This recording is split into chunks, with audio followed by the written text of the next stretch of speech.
Alright, so today we are going to work on the trellises. How we're going to do it, I'm freestyling this just a little bit. So we have our T-posts, they're about 6 foot T-posts here. So we're going to put the T-posts on either side of the pathway. Where the pathway is a little bit wider here, we might need to put it on the inside. But over here, we're going to put it on the outside there. When we get those T-posts in there, we're going to use our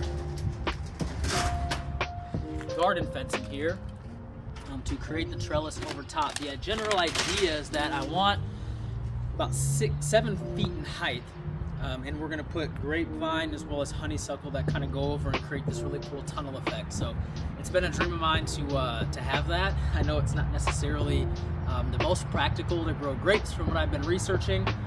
Also probably not the most practical to grow honeysuckle vine from, but I think it's going to look really cool. Be really cool for the kiddos to experience, and selfishly pretty cool for me. So yeah, let's get to work.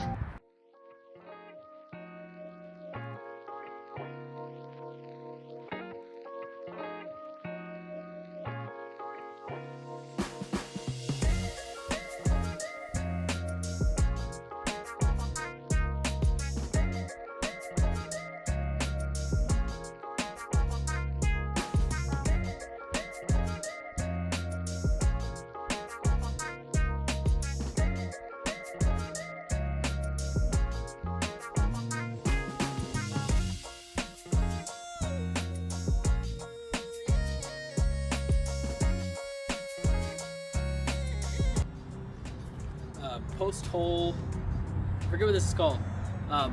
Post hole driver, I believe this is called. I've done many T-posts without one of these, and it is far worth the investment to just go ahead and buy one and keep it around the garden, because you will be putting T-posts in the ground all the time.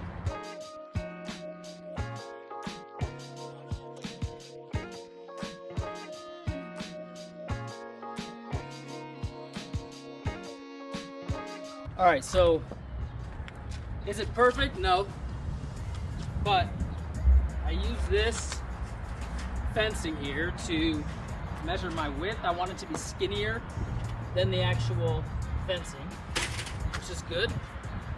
And both sides are. These sides are a little offset, but I have them in low, but I have them put down far enough to where it's going to be really sturdy and it's not going to go anywhere. So the next thing I'm going to do here is unravel this fencing and start to drape it over top to see kind of what that's looking like. Hopefully it's going to be looking okay. All right, a couple things I think every gardener needs, and I've used this for years. I bought this at the Tractor Supply store, is baling wire. I originally used this for electric wire for my chickens that we had in our other yard, at our other house.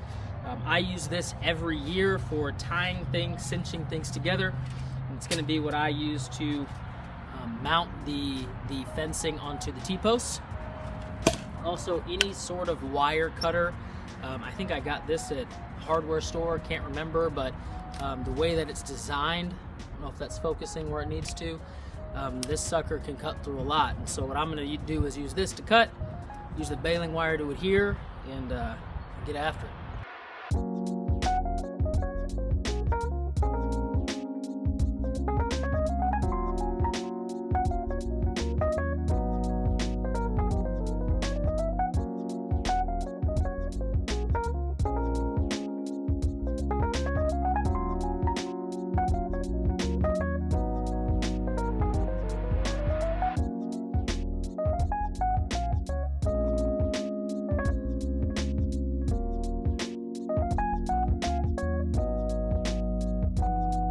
All right, and I'm gonna do my best here. I don't know if you can see me very well.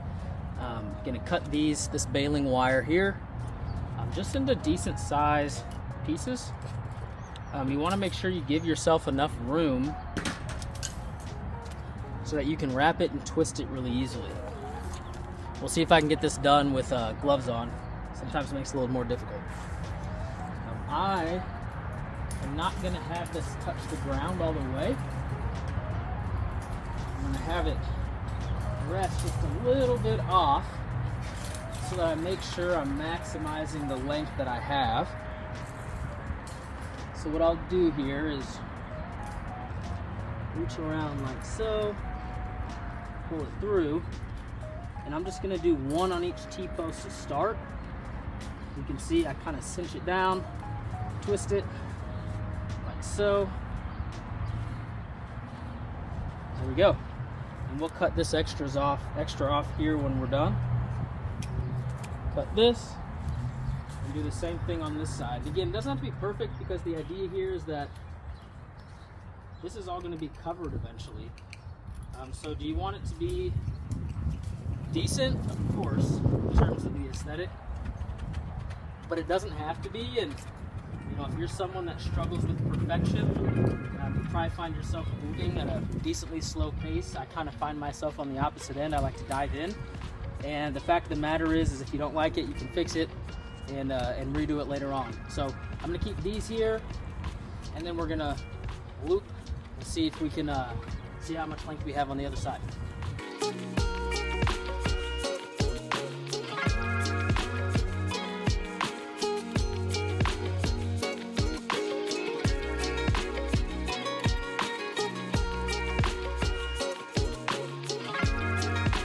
All right, now that I have my approximate height, how I want it to look, and again, this is flimsy because we haven't attached everything the way we will eventually want it, but that's pretty close.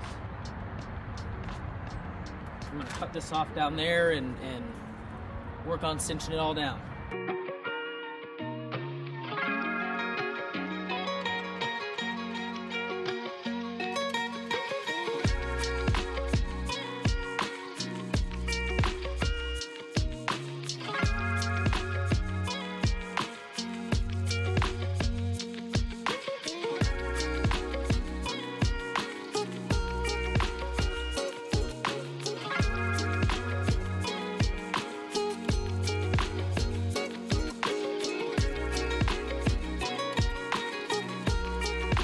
All right, now it's pretty flimsy, but I think we're gonna gain some strength when we start attaching this all the way up our T-post here, especially toward the top. It'll really adhere tight. So we will see how that looks.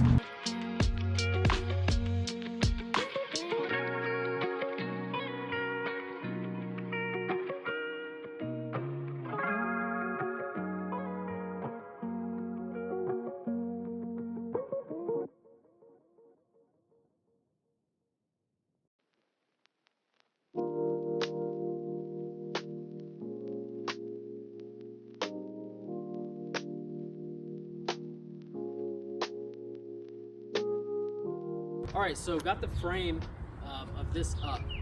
One thing I'm a little disappointed in, but that's okay, is this is very flimsy.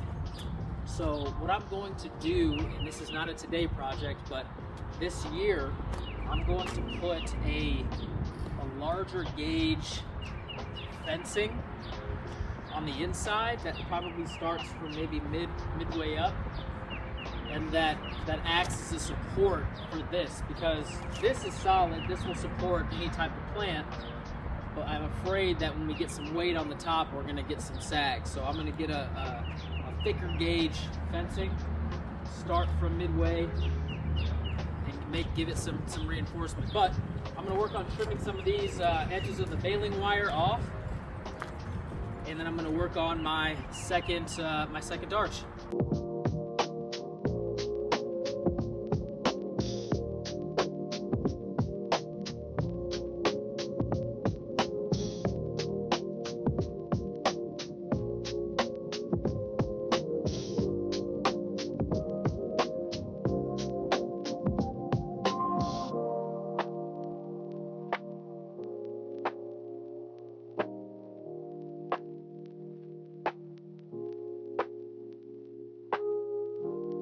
All right, so arches are done. There's one. All right, back up a little bit.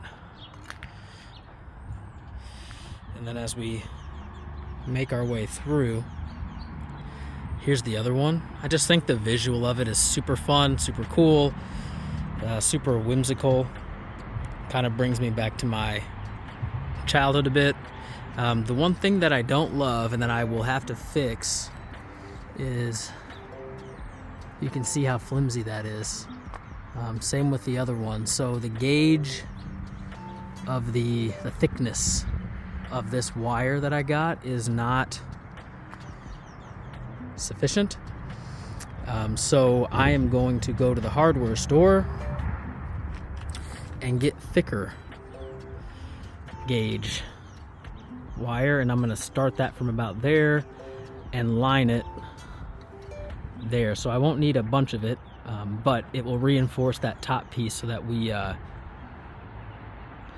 getting the effect that we want. But I mean, look how cool this is, just having the arches and being able to walk through the path. And again, the yard is dirty and nothing's planted because we're still getting frost here in the Midwest, in zone 6A, but this is a really exciting project. So we're going to continue on I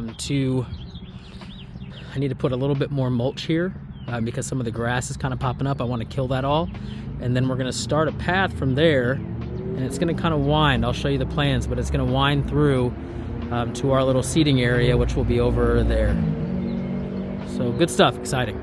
All right, y'all, so we're going to start working on the pathway.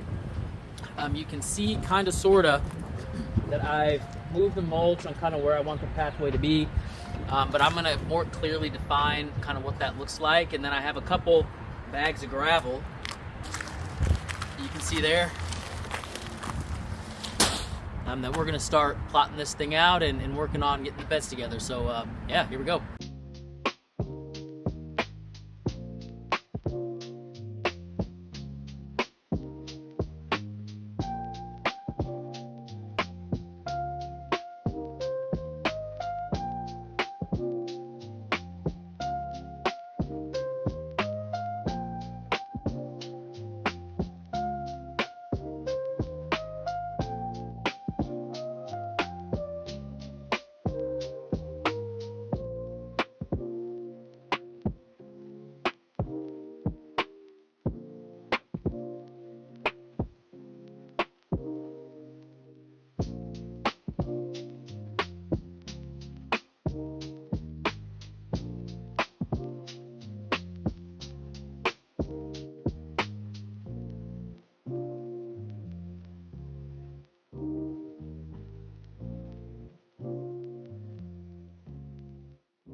All right, so I'm gonna walk you around, and apologies already for the wind. It's very windy today, but you can see kind of in the picture the outline of my pathway. So there's gonna be a step up there, and it's gonna meander off this way.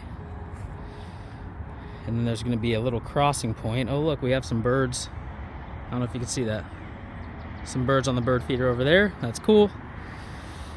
It's going to cross over this way and also move that way and go around the pear tree.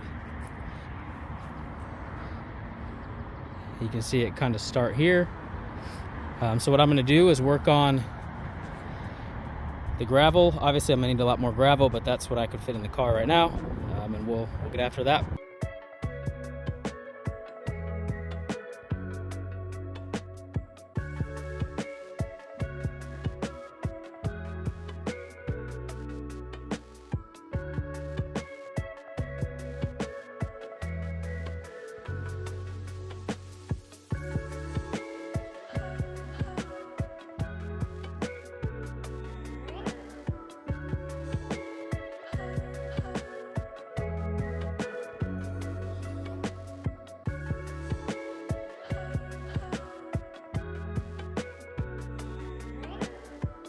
All right, so that's 5 bags just right in this area.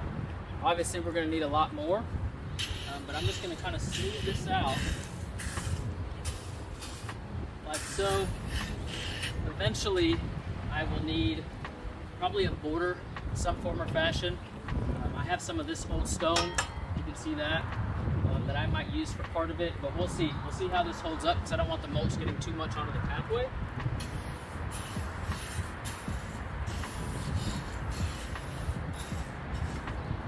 We're just gonna keep smoothing out.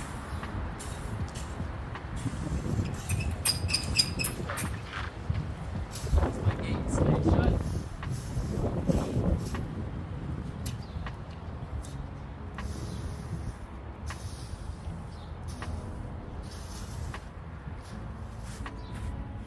Smoothing out. Yep. All right, you can see this turned out pretty well. I'm gonna need a border so that the mulch doesn't end up in the pathway too badly. But I'm pretty pleased with what we got so far.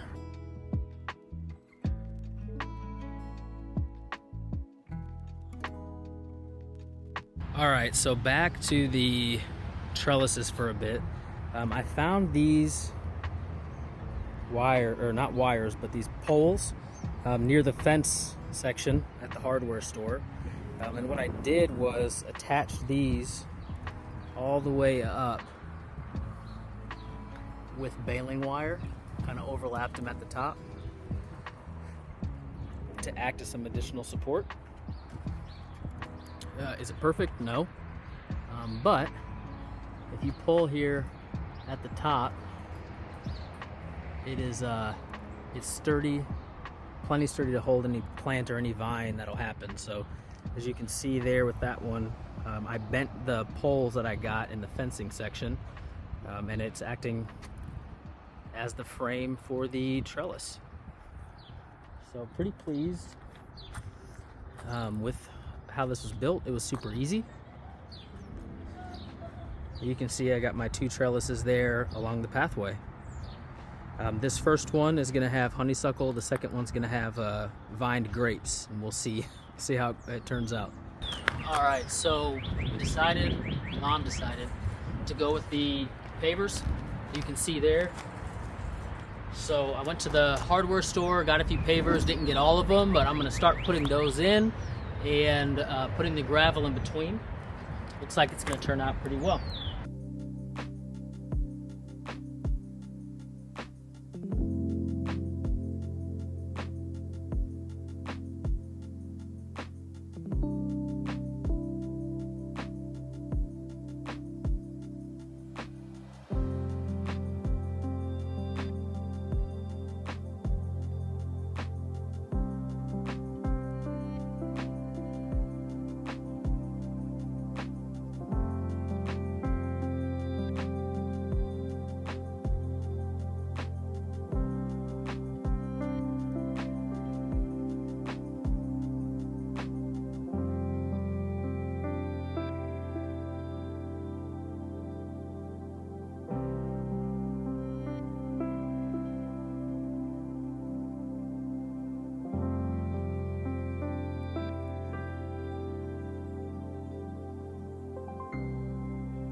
All right, so that's gonna pretty much wrap up the infrastructure part of the build.